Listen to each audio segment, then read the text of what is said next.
Many of us have felt the sting of words that seem harmless at first, but leave us questioning our worth, our choices, or even our God-given purpose. Narcissistic behavior, especially in the form of manipulation, often comes disguised in phrases that sound innocent, but are designed to snuff out the light God has placed in you.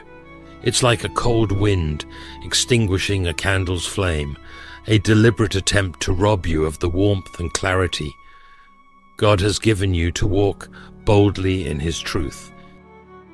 A narcissist's goal is control, subtle, insidious control that keeps you in a cycle of confusion and self-doubt.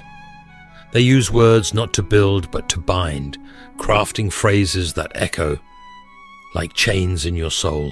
But let me tell you this: God did not create you to live under manipulation, fear, or control. He created you for freedom. Jesus Himself has said in John 8 verse 32, "Then you will know the truth, and the truth will set you free." This is the foundation of our discussion today, the unshakable truth that God desires your freedom, your clarity, and your confidence in Him. Imagine standing in a fog, unsure of where to go, when suddenly a beam of light cuts through the haze, guiding your way. That's what the truth of God's Word does for us. It reveals the schemes of the enemy and empowers us to walk in discernment. Narcissistic manipulation is like that fog, designed to keep you trapped in a false reality, but the Word of God slices through it like a sword, bringing clarity and freedom. Today we'll shine a light on the phrases that reveal a narcissist's attempts to trap you. These phrases are not just words. They are tools meant to undermine the truth of who you are in Christ. But don't be discouraged. With God's wisdom, you can recognize these traps, step out of the fog, and stand firm in the identity He has given you. This is not the end of your story. It's the beginning of your victory. If this resonates with you, drop "I choose freedom" in God's love in the comments and declare your victory over manipulation and falsehood. Before we dive deeper, I invite you to subscribe to this channel, C.S. Lewis Sermons, if you haven't already. If you come across this content elsewhere, word for word, know that it's theft by wolves in sheep's clothing. Please help by reporting these deceptive channels to protect the integrity of God's message. Let's dive into the truth that sets you free. Now take a closer look at how manipulation works, especially through the subtle power of words. Narcissists are masters of turning phrases into traps, snares designed to create confusion, self-doubt, and dependency. Have you ever heard someone say, "You're just too sensitive," or "You wouldn't manage without me"? At first, these words may seem small, even insignificant, but over time, they begin to chip away at your confidence, leaving you questioning your worth and abilities. The Bible warns us of this destructive power. Proverbs 18 verse 21 says, "The tongue has the power of life and death. Words can either build someone up or tear them down, offering life or spreading destruction." Narcissists understand this truth all too well. They wield words like weapons, not to encourage, but to control. Their phrases are carefully crafted to erode your sense of self, isolating you from the freedom and clarity God desires for you. Let's break down some of these common phrases. When a narcissist says, "You're too sensitive," what they're really doing is invalidating your feelings. It's a way of saying your emotions are wrong, exaggerated, or even burdensome. Over time, you may begin to second-guess your reactions, wondering if you truly are too sensitive. But let me remind you, God created your emotions as part of your design. Your sensitivity is not a flaw, it's often a strength that reflects His compassionate heart. Another classic phrase is, "You wouldn't manage without me." On the surface, it may sound like care or concern, but underneath, it's a tool of control. These words are meant to make you feel incapable, as if your success and survival depend entirely on the narcissist's presence. But that's a lie. Your strength comes from God alone. As Psalm 46 verse 1 declares, God is our refuge and strength, an ever-present help in trouble. No human being has the right to claim power over your ability to thrive, because your sustenance and support come from the Lord. C.S. Lewis once wrote, "A man can't be always defending the truth. There must be a time to feed on it." This wisdom is so relevant here. To recognize manipulation and defend against it, you first need to ground yourself in truth. Feeding on God's word equips you with the clarity to discern between the life-giving truth and the death-dealing lies. Without this clarity, it's easy to fall into the trap of believing these phrases, letting them define your reality. Let's consider an example. Imagine a woman who has always dreamed of starting her own business.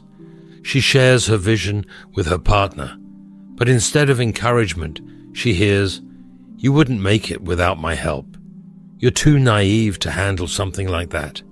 At first, she might dismiss it as a moment of negativity, but over time, the words take root.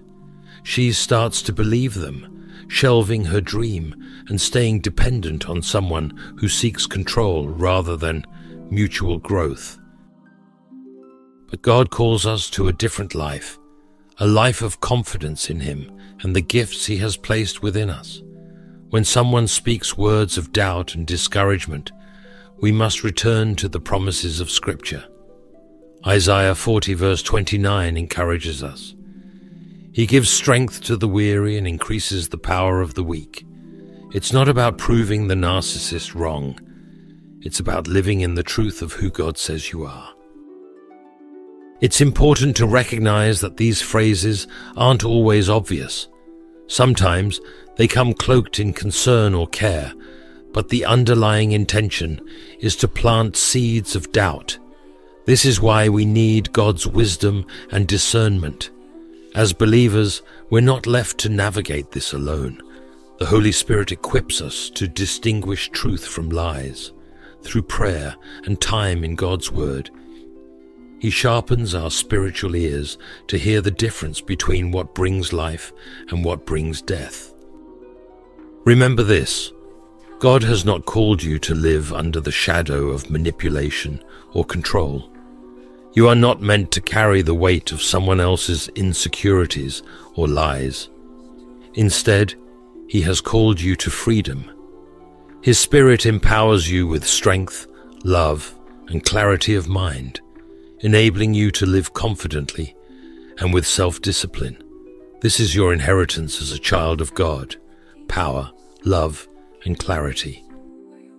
So when you hear phrases designed to trap you, take a moment to pause and reflect. Test those words against God's truth.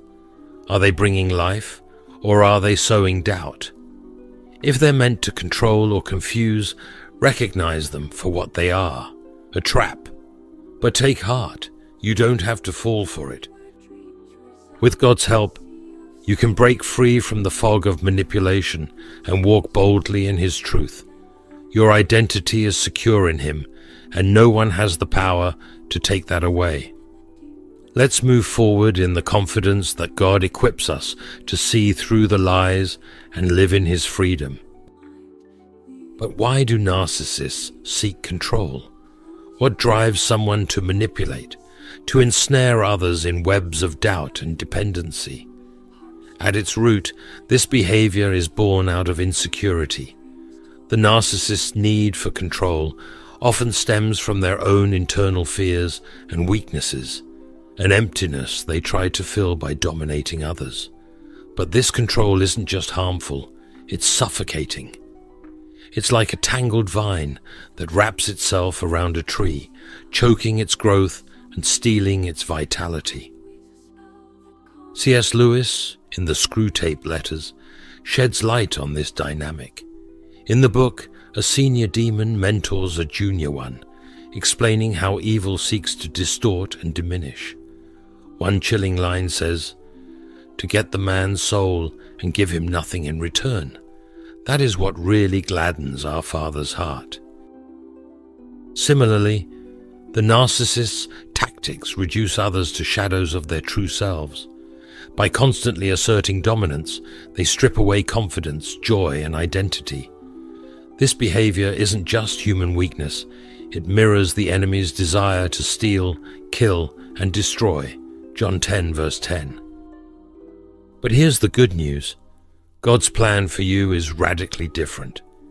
He has not called you to live under the oppression of fear or manipulation. As 2 Timothy 1 verse 7 declares, "For God gave us a spirit not of fear, but of power and love and self-control."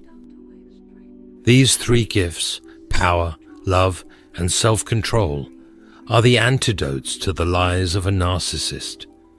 Power reminds you that your strength comes from God, not from human approval. Love grounds you in His unshakable affection, and self-control equips you to set boundaries and walk in freedom. Let's return to the tangled vine. Imagine a tree bound tightly by a vine that twists around its trunk and branches. The vine represents the control of a narcissist, restricting the tree's growth and stealing its life. But when the vine is cut away, the tree begins to breathe again. Its roots deepen, its branches stretch toward the sky, and its leaves flourish in the sunlight. That's what God intends for you. He desires your life to be one of flourishing, not suffocation. The Bible speaks often about growth and fruitfulness. John 15 verse 5 says, "I am the vine, you are the branches. If you remain in me and I in you, you will bear much fruit. Apart from me, you can do nothing." Notice the contrast here. When we're connected to Christ, the true vine, we thrive. But when we're entangled in the controlling vines of manipulation, we wither. This is why it's so important to recognize the roots of control and turn back to God's truth. One way to break free from the suffocating dynamics of narcissistic relationships is to understand the insecurities that drive them. A narcissist may feel unworthy, fearful of rejection, or desperate for affirmation, but instead of addressing these insecurities healthily, they project them outward, using control to mask their inner turmoil. They thrive on creating dependency because it reassures them of their significance. However, no amount of external control can heal an internal void. That's a job only God can do. When we understand this, we can approach these relationships with both wisdom and compassion. While we are called to love others, we are not called to be ensnared by their brokenness. There's a fine line between helping someone and allowing their insecurities to entangle us. Boundaries, guided by the Holy Spirit, are essential. Think of Jesus as our example. He was full of compassion for the broken and the lost, yet he never allowed himself to be manipulated. When the Pharisees attempted to trap him with their words, he responded with wisdom and clarity, rooted in his identity as the Son of God. In the same way, we must remain grounded in who we are in Christ, refusing to let the insecurities of others define or control us. So how do we flourish as God intends? First, we immerse ourselves in His Word. The more we know His truth, the easier it becomes to recognize the lies of control. Second, we pray for discernment. The Holy Spirit equips us to see beyond the surface, understanding the motives and intentions of others. Finally, we trust in God's power to set us free. As Isaiah 61 verse 1 proclaims, "He has sent me to bind up the brokenhearted, to proclaim freedom for the captives and release from darkness for the prisoners. I want you to hear this clearly. You were not created to live in fear, under domination, or as a shadow of your true self. God's Spirit within you is stronger than any manipulative force.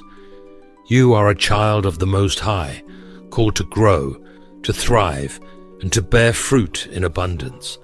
Let Him cut away the tangled vines of control and insecurity, and watch as He brings new life to your soul. Take heart in this truth.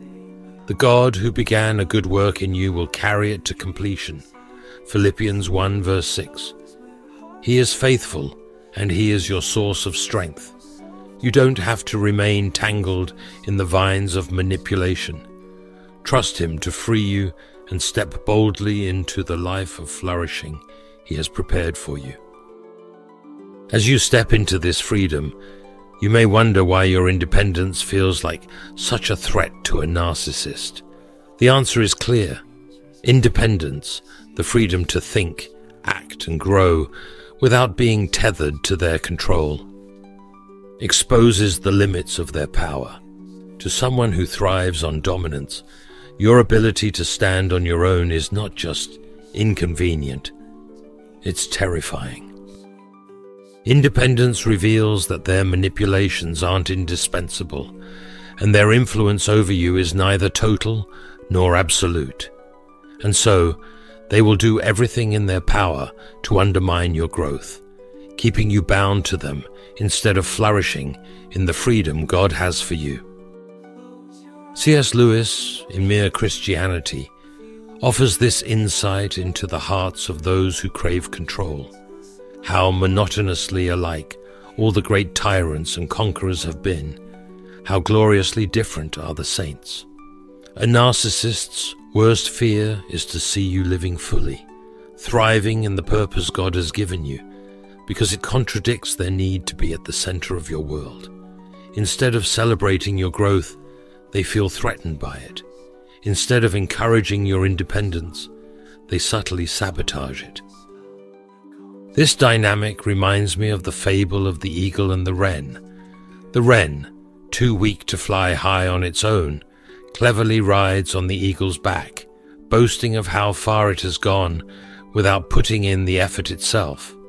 This metaphor paints a vivid picture of the competition in toxic relationships. Narcissists may appear supportive on the surface, but their goal is often to ride on your strength while ensuring you never fly higher than they do. In their minds, your independence challenges their superiority, so they try to clip your wings before you soar too far. You may notice their attempts to undermine you in subtle ways, backhanded compliments that disguise criticism, or moments when they withhold support when you need it most. For example, if you share a personal victory, they might respond with, "Well, I wouldn't have done it that way, but good for you, I guess." Or when you step out to pursue something new, they might plant seeds of doubt. "Are you sure you can handle that?" It seems like a lot for someone like you. These aren't random comments. They're calculated moves to keep you questioning yourself and tethered to their influence. But here's the truth. Your worth and identity are rooted in Christ, not in anyone's approval or validation. Narcissists may attempt to weaken your confidence, but their schemes pale in comparison to the strength you have in God. As Romans 12 verse 10 teaches, "Be devoted to one another in love, honor one another above yourselves." This is the hallmark of healthy relationships, encouraging one another, lifting each other up, and celebrating each other's successes without envy or control. Contrast this with the narcissist's mindset. While healthy love seeks to empower, narcissistic manipulation seeks to dominate. This is not of God, for His design is one of mutual respect, not one-sided control. In Christ you are called to pursue your God-given purpose boldly, unencumbered by the need to appease others who fear your independence. Let me tell you something. Independence is not rebellion. It's not selfishness. Independence, when rooted in Christ, is an act of worship. It's recognizing that you are fearfully and wonderfully made. Psalm 139, verse 14. And that God has equipped you to live a life of purpose. Pursuing independence doesn't mean you reject relationships or accountability. It means you refuse to let fear or manipulation dictate your path. Think of Moses leading the Israelites out of Egypt. Pharaoh didn't fear the Israelites as slaves. He feared their independence. He knew that once they were free, they would no longer serve his purposes. Similarly, the narcissist's fear is not rooted in love, but in the knowledge that your freedom diminishes their control. But just as God parted the Red Sea for the Israelites, He will make a way for you to walk in freedom if you trust Him. To pursue independence in a healthy, God-honoring way, you must first recognize the lies of the narcissist and replace them with God's truth. When they say, "You can't manage without me," remember Philippians 4 verse 13. I can do all things through Christ who strengthens me. When they try to make you feel unworthy, stand firm in your identity as a child of God. I urge you to rise above their attempts to diminish you. Don't let their insecurities become the anchor that holds you down. Instead, let your life be rooted in Christ, who empowers you to grow and flourish. The Lord has not called you to live in fear of someone else's approval or control. He has called you to walk boldly in the plans He has for you. Plans to prosper you and not to harm you. Plans to give you hope and a future. Jeremiah 29 verse 11. Take heart and be encouraged.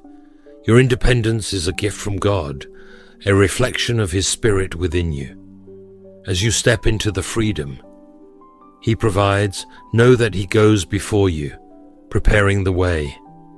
You don't need to fear the loss of human approval when you have the unshakable love and approval of your Heavenly Father. Stand firm and let the truth of who you are in Christ be the wings that lift you higher than any attempt to keep you grounded. You were made to soar. As you soar in your identity, keep in mind that boundaries are not barriers of rebellion. They are walls of dignity and gates of wisdom. They are the lines that protect your heart, safeguard your purpose, and honor the identity God has given you. However, to the manipulative, especially narcissists, boundaries are seen as obstacles to their control.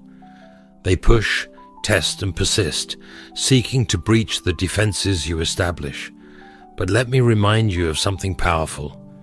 God not only calls us to set boundaries, but He equips us to guard our hearts with strength and discernment. The Bible warns us in Proverbs 4 verse 23, above all else, guard your heart, for everything you do flows from it. Your heart is the wellspring of your life, a sacred place where God's truth resides and where His plans take root. When we fail to set boundaries, we allow others to trample on that sacred ground, leaving us vulnerable to manipulation and control. This is not God's design for His children. He desires that we walk in freedom, confidence, and unwavering trust in His protection. Consider the story of Samson and Delilah in Judges 16. Samson, a man anointed by God with extraordinary strength, was gradually worn down by Delilah's persistence. Day after day she pressed him to reveal the secret of his strength. And though Samson resisted initially, he eventually yielded to her relentless demands. What happened next? His boundaries were breached, and he was left powerless, betrayed and bound. Samson's story serves as a cautionary tale. When we fail to guard our hearts and maintain our boundaries, we risk losing the strength and purpose God has given us. Narcissists, much like Delilah, often persist in their attempts to erode your boundaries. They may not outright demand that you surrender your defenses, but they subtly manipulate and test your resolve. They might say things like, "If you really cared about me, you wouldn't keep secrets," or "Why do you always have to make things so difficult?" These phrases are designed to make you feel guilty for protecting yourself, to make you second-guess the boundaries you've set. But let me tell you this, boundaries are not acts of selfishness. They are acts of obedience to God. They reflect the understanding that your worth and dignity come from Him, not from the approval of others. When you set boundaries, you are declaring, "I am fearfully and wonderfully made, and I will not allow anyone to diminish the value God has placed in me." Practically speaking, setting boundaries starts with clarity, knowing who you are in Christ and understanding what you will and will not allow in your relationships. It's about discerning between healthy accountability and manipulative control. It might mean saying no when someone demands more of your time than you can give. It might mean walking away from conversations that leave you feeling drained and diminished. It might even mean ending relationships that consistently violate your God-given dignity. Some may argue that boundaries are unkind or unloving, but this couldn't be further from the truth. Healthy boundaries are a reflection of love. Love for God, love for yourself, and love for others. By setting limits, you're not only protecting yourself, but you're also creating space for others to grow and take responsibility for their actions. As Paul writes in Galatians 6 verse 5, each one should carry their own load. Boundaries teach others to respect you and to take ownership of their own behavior. If you're wondering where to begin with setting boundaries, here are some helpful steps to guide you. Start by seeking God's wisdom. Prayer is key. Ask Him for discernment and insight into where boundaries need to be drawn in your life. Remember, God promises in James 1 verse 5 that He will generously give wisdom to those who seek it. Next, communicate clearly. Boundaries are most effective when they are expressed openly, not just assumed. Be honest, direct, and kind when you need to set limits. For instance, if someone repeatedly crosses a line, let them know, "I value our relationship, but I need to let you know that this behavior is not acceptable to me." Finally, stand firm in love. Once you've established a boundary, be prepared for resistance, particularly from those who may have benefited from your lack of boundaries. But stand firm, not in anger, but in love. Ephesians 4 verse 15 encourages us to speak the truth in love. Let your firmness come from a place of grace, knowing that by honoring God's will for healthy relationships, you are upholding His truth. Beloved, God did not create you to live at the mercy of others' demands. He created you to walk in freedom, to guard your heart, and to flourish in the purpose He has for you. Setting boundaries is not about shutting people out. It's about protecting what God has placed within you so that you can love others from a place of strength, not fear. Let me uplift you today. Do not be afraid to set boundaries. You are not alone in this journey. God is with you, guiding you, strengthening you, and reminding you of your worth. Just as Nehemiah stood on the wall, refusing to come down while rebuilding Jerusalem, so you must stand firm in guarding the walls of your heart. The enemy may try to distract, deceive, or discourage you, but God's strength will sustain you. Stand strong and know that in Christ, you are empowered to live a life of truth, dignity, and unwavering faith. In this journey, fear is one of the most powerful chains that keeps people bound in unhealthy, controlling relationships. For the narcissist, fear is their weapon of choice, a tool they wield to create dependence, compliance, and confusion. They manipulate with veiled threats, guilt, and emotional intimidation, planting seeds of doubt in your heart. But here is the truth, my friend. Fear is not from God. Fear is the voice of the enemy, seeking to drown out the freedom and love that God has promised us in Christ.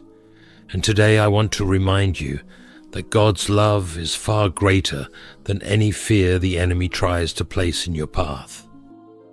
The Bible tells us in 1 John 4 verse 18, "There is no fear in love, but perfect love drives out fear." Because fear has to do with punishment. The one who fears is not made perfect in love. Did you catch that? Perfect love, not our own love, but God's perfect and unchanging love casts out fear. Fear thrives in darkness, in uncertainty, and in lies, but God's love is like sunlight, shining into every shadowed corner and exposing the truth. Narcissists often use fear to distort that truth. They might say things like, "You'll never find anyone who loves you like I do," or "If you leave, you'll regret it." These phrases are designed to instill insecurity and create an illusion of dependence. But these are lies, pure and simple. Fear is their tyrannical tool, as C.S. Lewis observed. Of all tyrannies, a tyranny sincerely exercised for the good of its victims may be the most oppressive. When we give in to fear, we allow it to shape our reality and dictate our actions. But God calls us to a higher truth. He calls us to trust in His perfect love, which liberates us from fear's grip. Let me share an analogy with you. Imagine a prisoner sitting in a dark cell, convinced the door is locked. They sit in fear, never attempting to open the door, because they believe freedom is out of reach.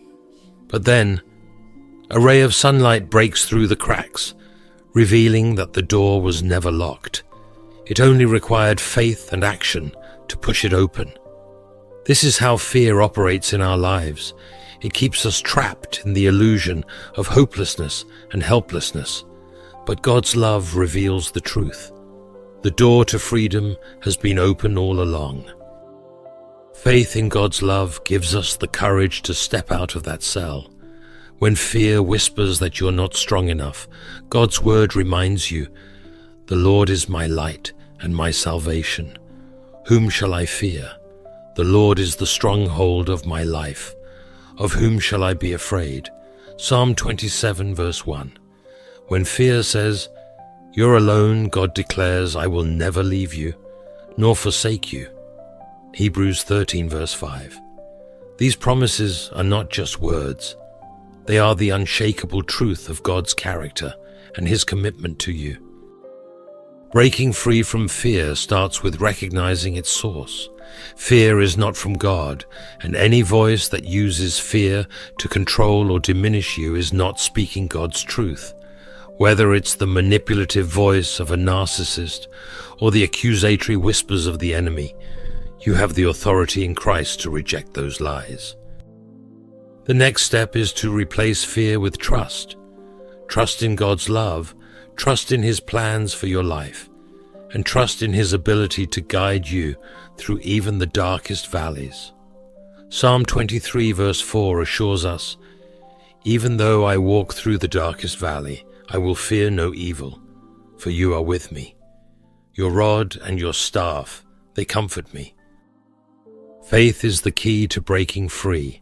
Faith is not the absence of fear, but the choice to move forward despite it, knowing that God walks beside you. It's the courage to take the first step toward freedom, even when the path ahead seems uncertain.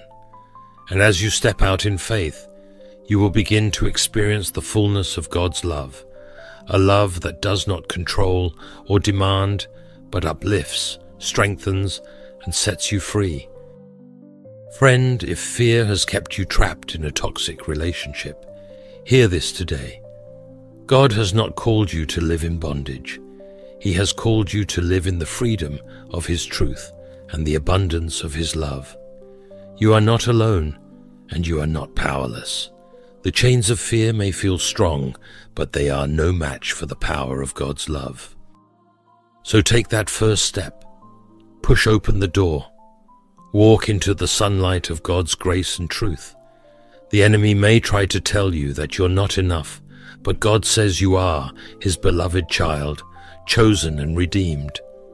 Trust in His perfect love and let it drive out every fear, because in Him you are already free. When we take the courageous step to walk away from toxic relationships ruled by manipulation and fear, we step into the freedom to embrace something far greater, healthy, Christ-centered relationships. These relationships are a gift from God, designed to reflect His love, foster growth, and bring us closer to Him. While narcissistic dynamics seek to control and diminish, godly relationships are like fertile soil, providing the nourishment we need to flourish in His purpose.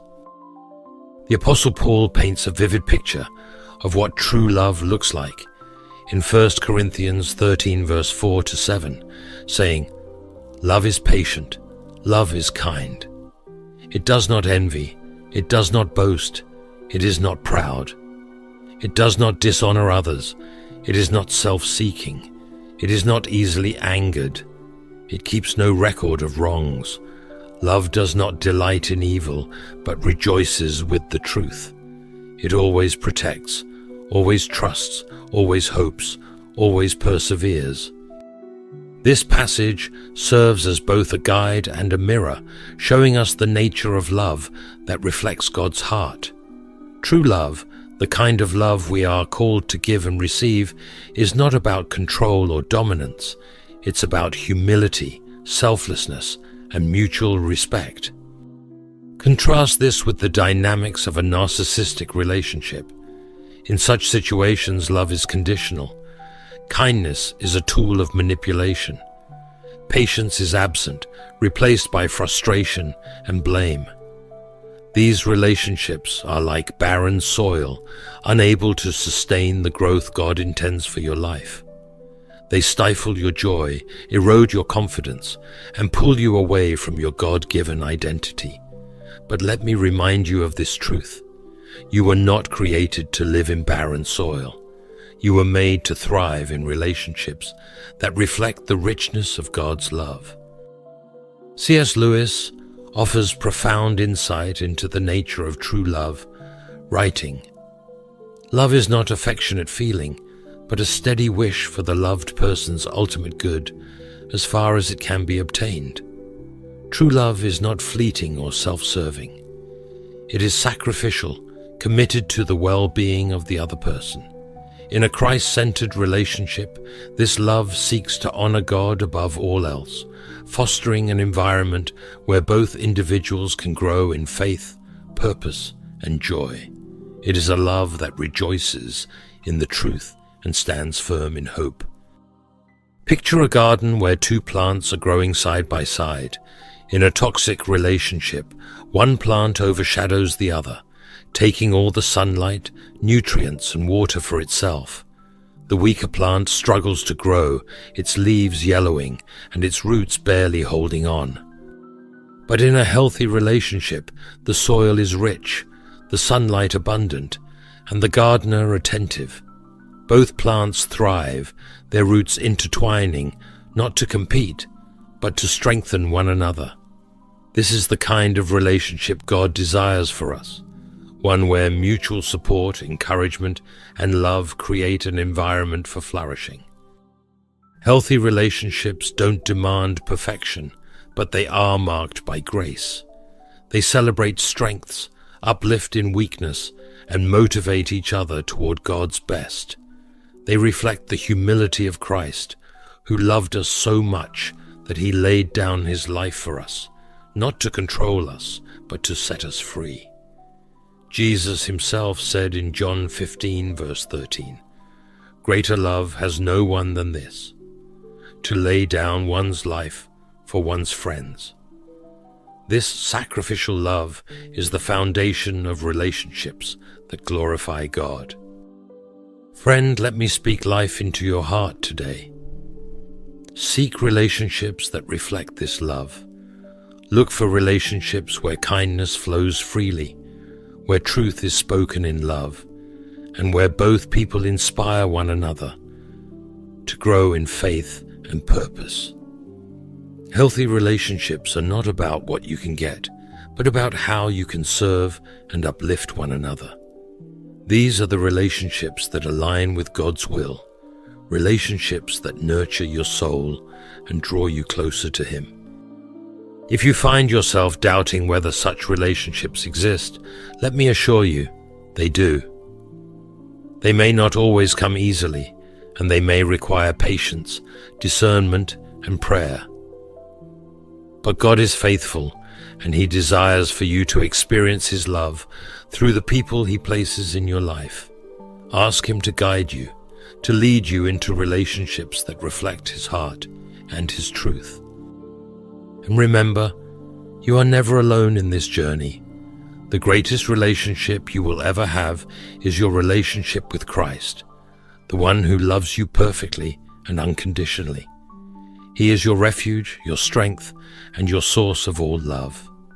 Trust in Him as you navigate the relationships in your life, and let His love guide you into the richness of His blessings. Seek the fertile soil of godly love, and watch as your life begins to bloom in ways you never imagined. As we bring this journey to a close, let us reflect on the truths we have uncovered together. Recognizing manipulation is the first step toward freedom. The subtle yet powerful phrases narcissists use are designed to instill fear, erode self-worth, and tether us to unhealthy dynamics. But we are not called to live in fear. We are called to walk in the truth of God's word. As it says in Psalm 119, verse 45, "I will walk about in freedom, for I have sought out your precepts." This freedom begins with trusting God, setting firm boundaries, and stepping into relationships that honor His design for love and mutual respect. We must ask ourselves, are there areas in our lives where fear, guilt, or control have taken root? If the answer is yes, I urge you to bring those areas before God in prayer.